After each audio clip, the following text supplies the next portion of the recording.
yeah, right. If I have this 800-pound snake crawling over me, there's no way I'm staying calm. But then Mr. White goes on to explain with 2 points of assumptions that it's going to start with your feet, because like most of us, it's the smaller. But then he goes on to tell us, that the anaconda is going to suck your feet into its body, and you're just to be still. And I love this line. This will take a long time. That's what the book says. It's like, okay.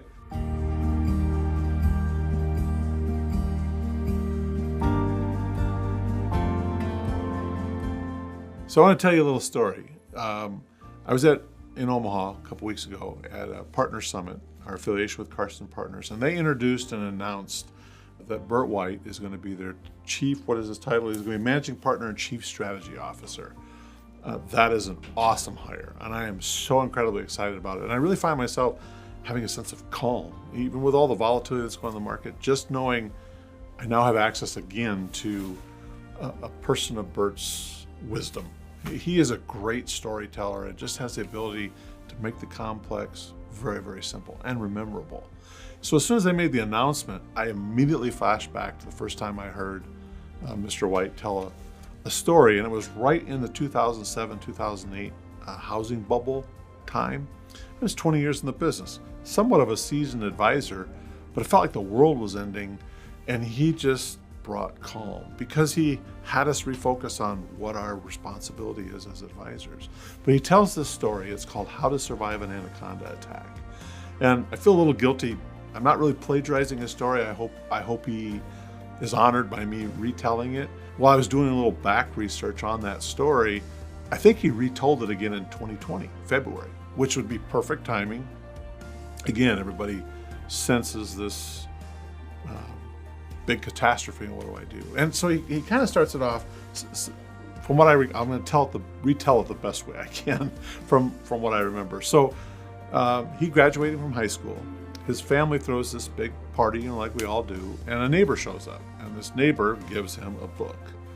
I initially thought that's kind of funny because I remember as a graduate from high school, I just wanted envelopes. I wanted to know what was inside of those, but he got a book. And he was going to be going to college, Mr. White was, but this neighbor never went to college. He went to serve in the Peace Corps. And what he gave him was the Peace Corps' survival guide. It was kind of like a Boy Scouts manual. It was kind of his man's, what did he call it? His man's guide to the world.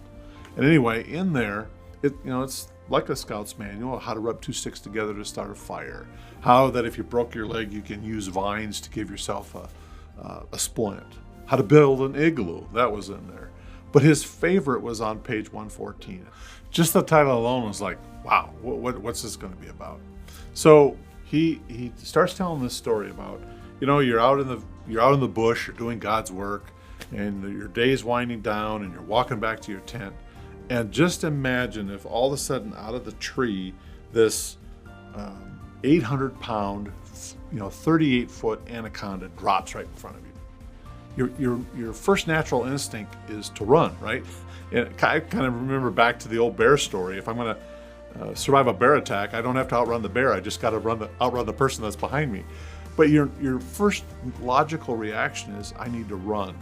And although that may be the easiest, it's not the right one. And he goes on to tell this story that anaconda can actually go through the bush at about 6 miles an hour, and you as a person can't.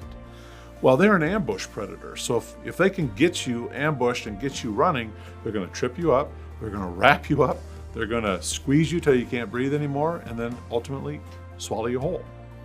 So what would you do then when that happens? And he says, the survival guide tells you what to do.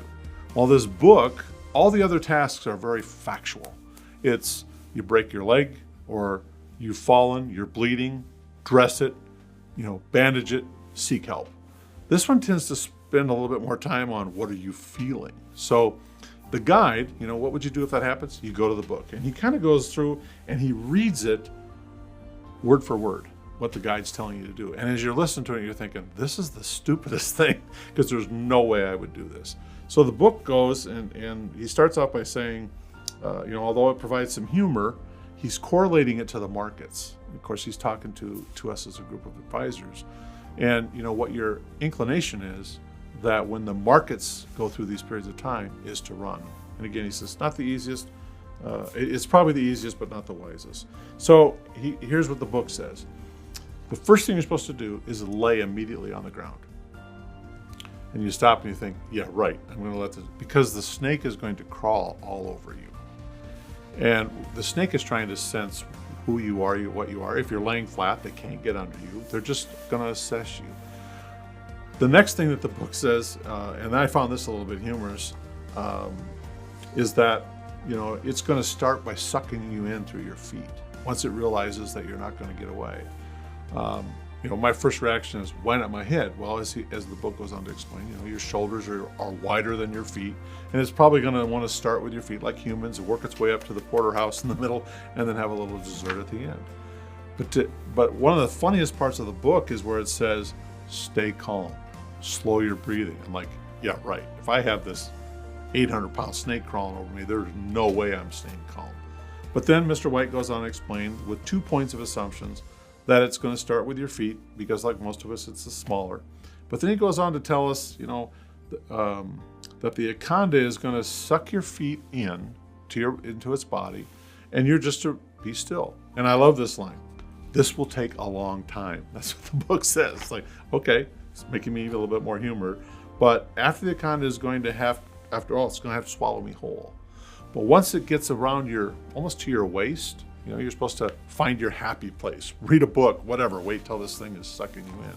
Once it gets about to your waist, you're just to calmly take out your knife and kill the snake.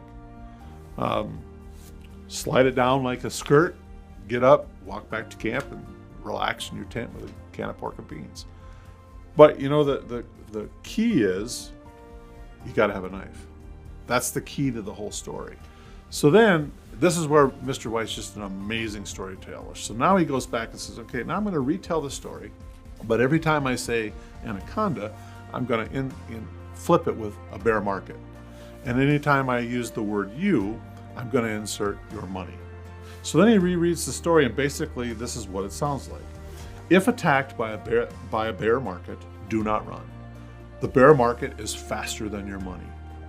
Lie flat on the ground. Do not panic. The bad market will begin to climb all over your money. The bear market will suck your money into its body, and this will take a long time. The visual just is kind of humoring me of the correlation of the two. When the bear market has almost fully swallowed your money, calmly remove your knife and kill the bear market. Now, when it comes to and advisors, and his other point was, as advisors we say, you're in it for the long haul. Stay calm. But you got to remember, what the client is hearing us say is, you got an 800-pound snake crawling all over you. So sometimes it's a little bit at odds. But really, the key is, even with the investing side, is you have to have a knife. So what's the knife when it comes to your money? You need to have a game plan. You had to be prepared to have that with you. But you need an advisor with a game plan, and you need to stick to the script. And again, I like the analogy of it. It just kind of, we're there again. Every so often, a 5, 10, or even 15% market decline is not unusual when you look at his things historically. But when you're going through it, you forget that it's happened before, and this feels like a real life moment. So, like this story, you got to be patient. You have to have time. Sometimes not taking the easier route, staying with your discipline, is the key to surviving an anaconda attack and a bear market.